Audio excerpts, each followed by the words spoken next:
Eu fiz uma planilha, tá?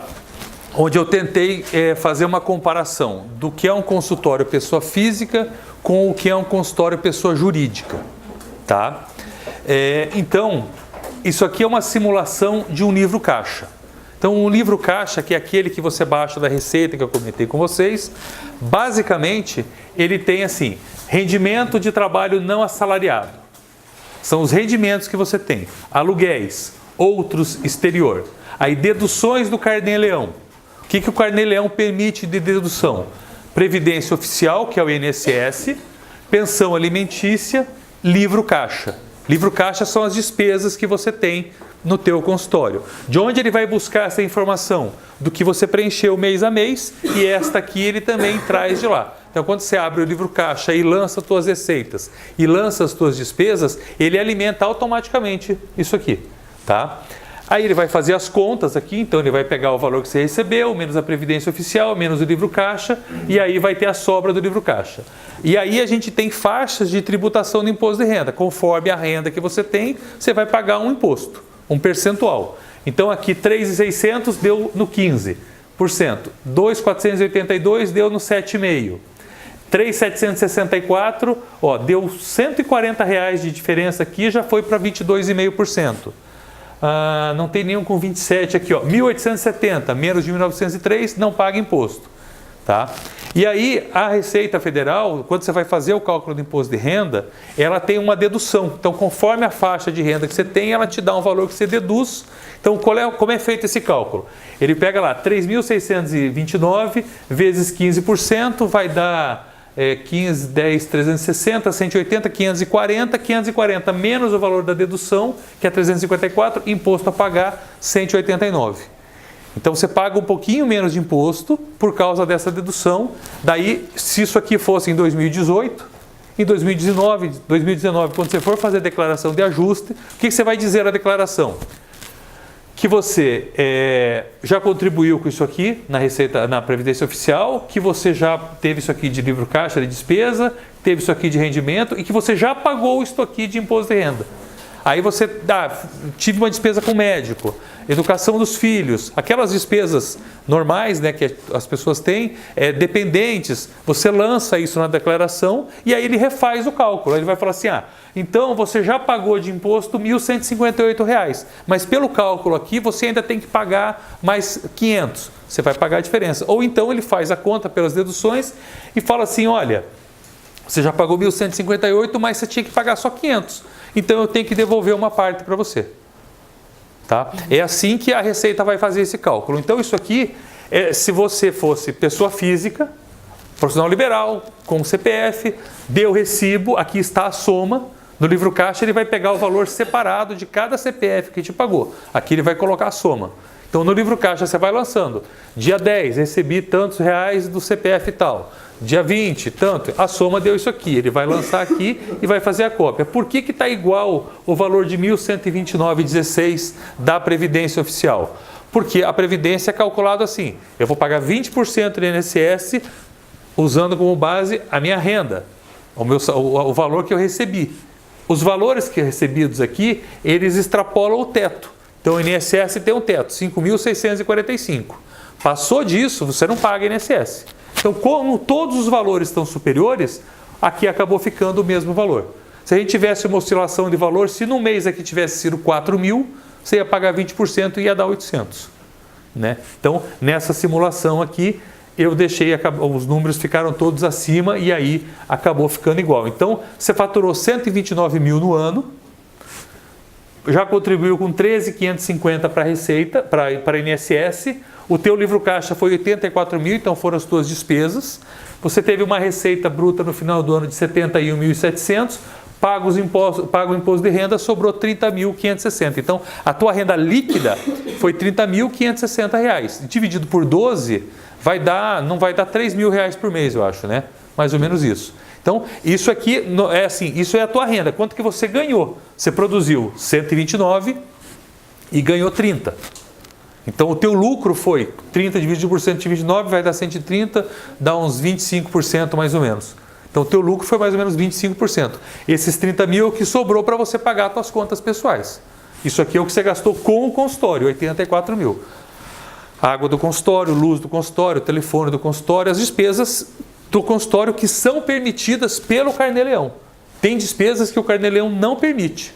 Então, por exemplo, estacionamento, transporte, gasolina, telefone celular, eles não aceitam como despesa dedutível. Essa despesa não vale. A Receita não permite isso. Tem gente que coloca isso e insiste em colocar. Eu sei que tem gente que coloca. Está correndo risco.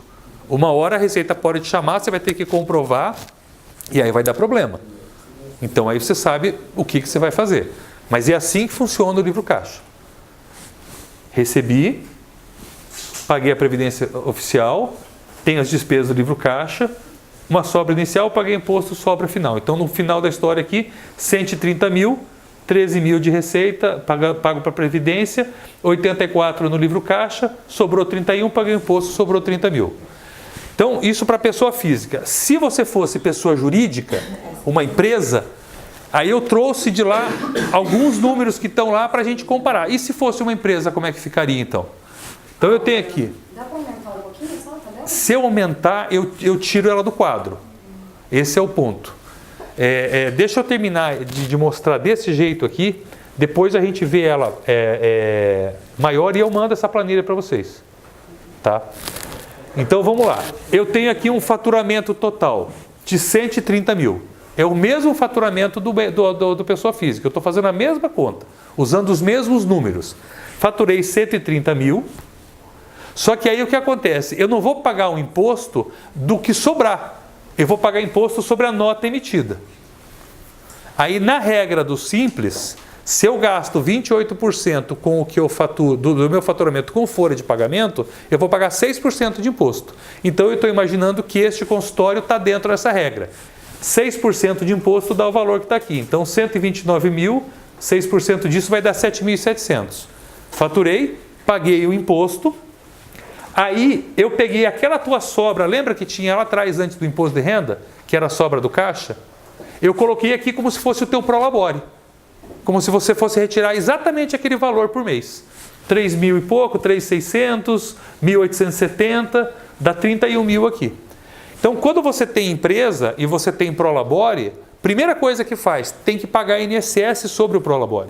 A empresa já desconta do olerite, que o contador faz para você.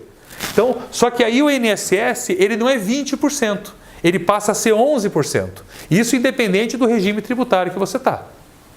Então, ao invés de 20, eu vou pagar 11, então dá 9% de diferença. Então, aquele valor que eu tinha pago de previdência que deu 13 mil e alguma coisa, lembra 11 mil ou 1.100 todo mês? Aqui deu 3.489. Então, aqui você economizou 8 mil. Tá? Só que gastei 6 de imposto. Você gastou 7 de imposto. Lá você pagou de imposto de renda 1.100. Então, gastei lá 1.100 de imposto de renda. Aqui eu paguei 7 de imposto. Então, gastei 6 a mais.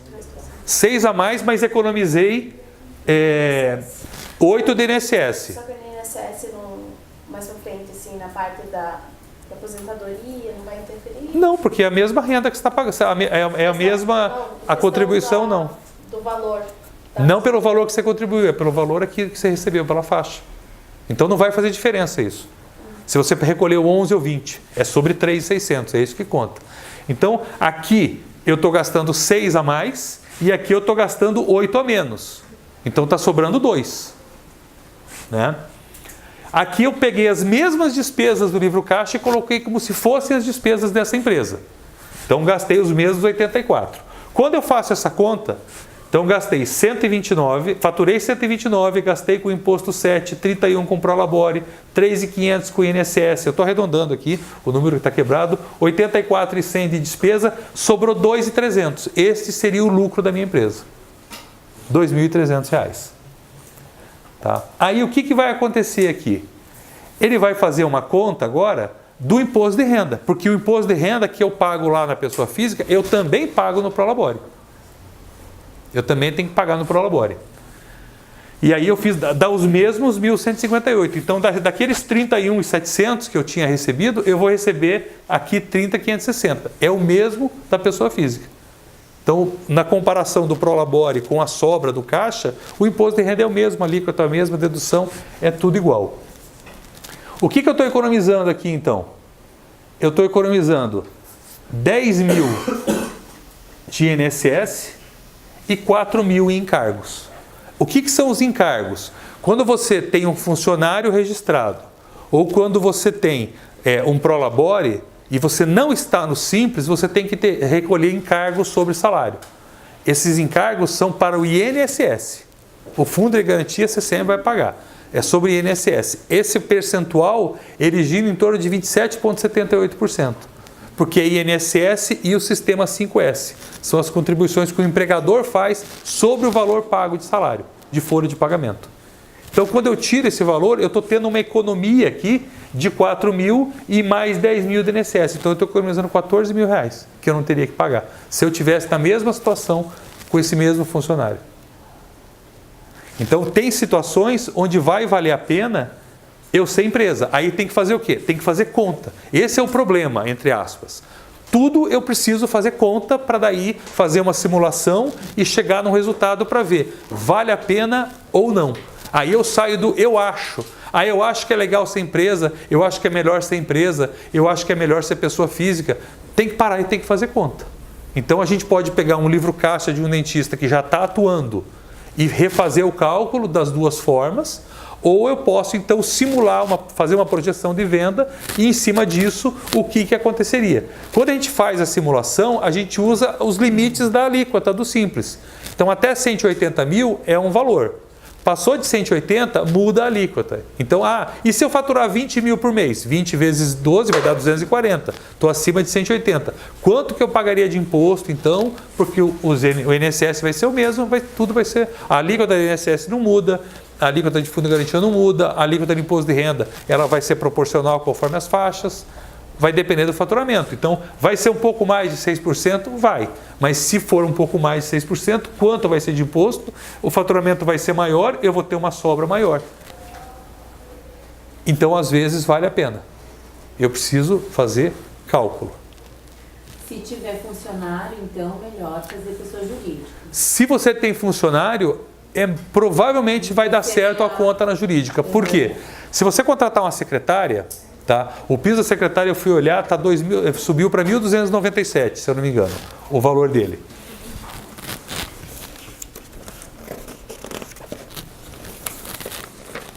R$ 1.296 é o piso da secretária, 1.307 da auxiliar, mais 215 de salubridade. Então, se você pegar uma auxiliar, vai custar 1.522 por mês.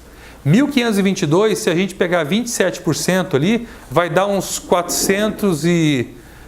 390 mais ou menos de encargos. Esse encargo você não precisa pagar por estar no Simples. E se você for colocar no teu Prolabore, você teria encargos também. Você vai ter 22% de encargo. Então esse você também não precisa pagar. E aí, quando eu pago o Prolabore por aqui, né, que talvez seja um valor, eu posso fazer um valor fixo aqui, esse Prolabore é o que vai contar para a minha aposentadoria. Esse valor que eu estou usando como Prolabore, que eu estou recolhendo sobre ele, é o valor que, se eu sou mulher e fico grávida, eu tenho direito à licença maternidade. Como é que faz a conta? Em cima desse valor. Se você, porventura, por uma infelicidade, tiver algum tipo de acidente, se machucar e não puder trabalhar, o INSS vai te dar um auxílio doença. Baseado em quê? No valor que você está aqui, que você está pagando. Pessoa física também sobre o mesmo valor. Também sobre o mesmo valor. Só que na pessoa física você vai recolher 20% do INSS. Na jurídica, 11%. Você economiza 9%. Né? Então, conforme o tamanho do teu consultório, conforme o teu faturamento, talvez valha a pena você ser pessoa jurídica. Esse é o ponto. Então, tem que fazer conta. Só uma pergunta. Diga. Nada com exatamente, mas por que essa diferença? Assim, qual a vantagem no imposto para eles, né? Porque assim... Para o governo? Para o governo, porque qual é a vantagem para ser a jurídica e não ser... Porque a impressão que dá é que há um incentivo para que seja jurídica. Isso. Né? Mas por quê? Porque é mais fácil para eles controlarem? Primeiro, é mais fácil de controlar. Você formaliza muitos negócios foram formalizados por conta do Simples, porque o imposto ficou mais baixo e você paga um imposto só. Então é 6%, ou se fosse a entrada 15,5%, é um imposto só. E tem por exemplo, dentro desse critério de formalização, existe o MEI, microempreendedor individual. O dentista não pode ser MEI, ele não se enquadra. Quem que se enquadra no MEI? A maioria das profissões que estão na informalidade, que a gente fala, é o pedreiro, é o carpinteiro, é o jardineiro, todos eles podem ser MEI. Até um vendedor propagandista pode ser MEI.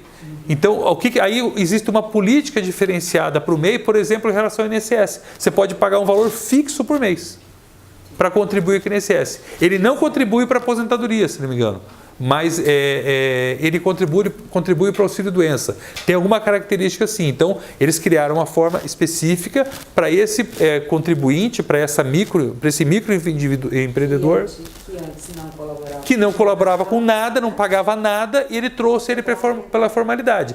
Se a gente lembrar da Fomento Paraná, para arrecadar mais imposto. Então, assim, eu arrecado menos de mais gente.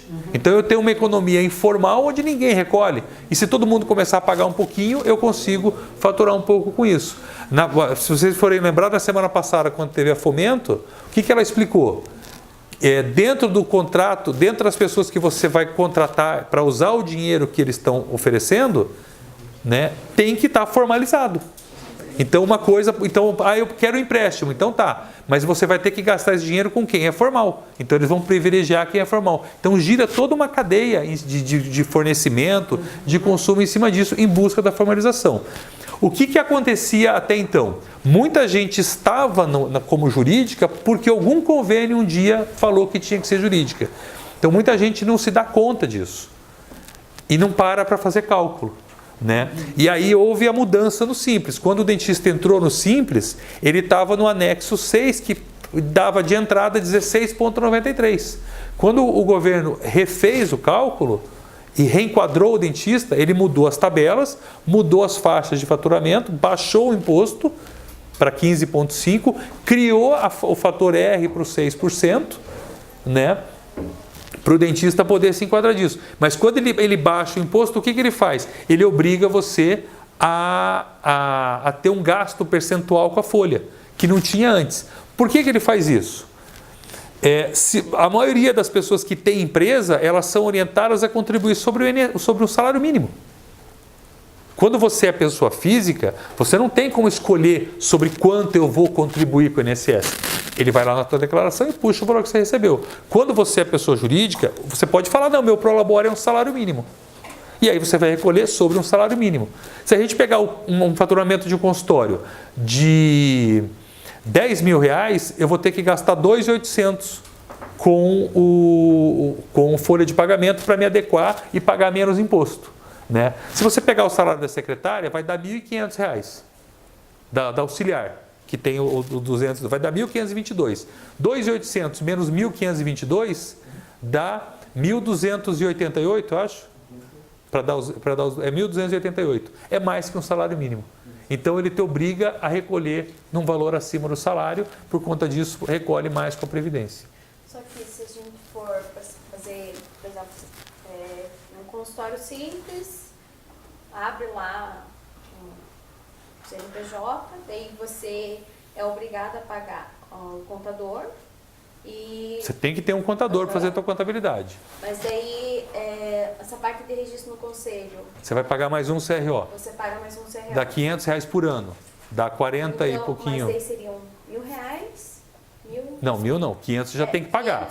500 do CRO mais 500 do CNPJ, né, da clínica, mais o contador. Mas aí assim... Mas para quem está começando assim...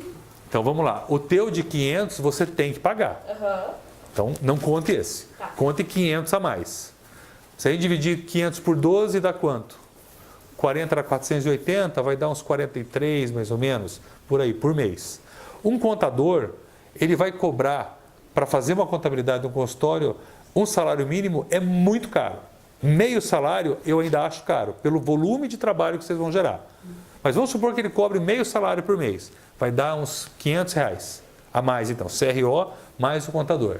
Aí eu volto para a conta e vejo se vale a pena. Porque às vezes, mesmo fazendo tudo isso, mesmo fazendo tudo isso, ainda vai valer a pena, e mesmo pagando o contador. Aí assim, talvez no meu primeiro ano não vale a pena, mas eu preciso ter um ponto de partida. Então vou começar como pessoa física, sem empresa.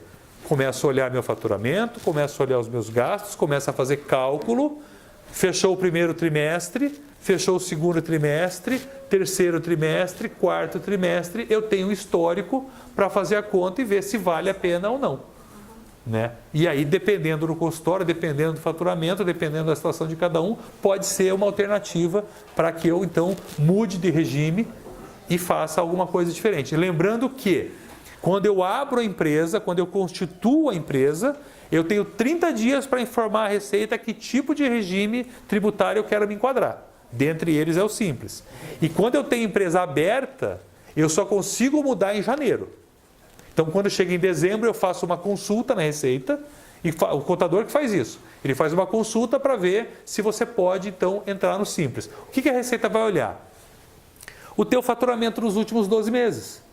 Porque para você estar no Simples, o teu faturamento não pode ser superior a 4.800.000, se eu não me engano. Então ele vai olhar, se o consultório faturou mais de 4.800.000 nos últimos 12 meses? Não. Então ele pode entrar no Simples. Pronto. Né? Legal se tivesse... O legal é ouvir o não do governo, né? Não pode entrar no Simples. Mas enfim, está dentro do critério? Então tá legal. Agora o que ele faz em seguida? Ele vai olhar todos os tributos, INSS, Fundo de Garantia, Imposto, tudo, para ver se não está nada atrasado. Se não tem nada atrasado, você então pode, em janeiro, fazer a migração para o Simples. Então, em janeiro, você ainda vai pagar o imposto sobre as notas de dezembro, que é o imposto que você pagava antes. E em fevereiro, você paga o primeiro. A gente fez essa conta num consultório que fatura aí uns 15 mil, mais ou menos, mês. Tá? Aí o que acontece? Ela tinha jurídica já por causa do convênio, então esse custo que você comenta de início, tem muita gente que já tem esse custo, né? E aí no fim ela economiza hoje uns R$1.000 por mês. Então, fevereiro, março, abril, maio, junho, julho, já foram 6 mil a menos gastos com isso. E tá legal, tá funcionando bonitinho, não tá devendo tributo para ninguém, todo mundo registrado, sem nenhum problema. Então tudo isso é muito pontual, é caso a caso, eu preciso fazer a avaliação.